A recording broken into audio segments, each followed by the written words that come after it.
সময়বোৰ যে ইমান সোনকালে পাৰ হৈ গৈছে। সেইদিনাখনে তুমি আমাৰ মাজলৈ আহিছিলাহে ধুনু, এতিয়া তুমি 2 বছৰত ভৰি দিলা আৰু লাহেকৈ তুমি স্কুল যাব পৰাও হৈ গ'লা। আৰু মোক জানা তুমি ইমান ধুনীয়াকৈ মা বুলি মাতা, তেতিয়া মোৰ ইমান ভাল লাগে।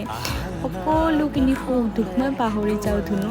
আৰু তুমি এতিয়া দিনে দিনে যে ইমান দুষ্ট হৈ গৈছা, নকৰিবলগীয়া কামবোৰ কৰা, নাখাব লগা বস্তুবোৰ খোৱা, য'ত যাব হাক দিওঁ তাত যোৱা, কি যে কৰি থাকা। সেইটো কাৰণে কেতিয়াবা মই তোমাক মাৰোঁ আৰু গালিও দিওঁ। যেতিয়া মই তোমাক মাৰোঁ, তুমি যেতিয়া টোপনি যোৱা, তেতিয়া মই চাওঁ ইয়াতে মই মাৰিছিলোঁ কিজানি দুখে পাইছিলোঁ, তেতিয়া মই নিজে দুখ কৰোঁ জানানে। কিন্তু মইতো তোমাক ভালৰ কাৰণে কৰোঁ ন, কি কৰিবা, মা যে উপায় নাই। ভয় লাগে জানা, কিজানি তুমি ক'ৰবাৰ পৰা পৰি ক'ৰবাত দুখ পোৱা, তেতিয়া মই ক'ত যাম, কি কৰিম। সেইকাৰণে মই তোমাক গালি দিওঁ। শেষত তোমাক মই জন্মদিনৰ বহুত শুভেচ্ছা জনালোঁ ধুনু। তুমি ডাঙৰ হৈ ভাল মানুহ